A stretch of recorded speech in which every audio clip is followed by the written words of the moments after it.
Наурыз мерекесі құтты болсын.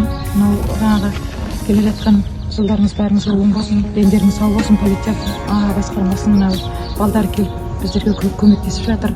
Осындай талек беріп жатыр, болашақта осыған енді жақсы жеміс береді деген үміттемін.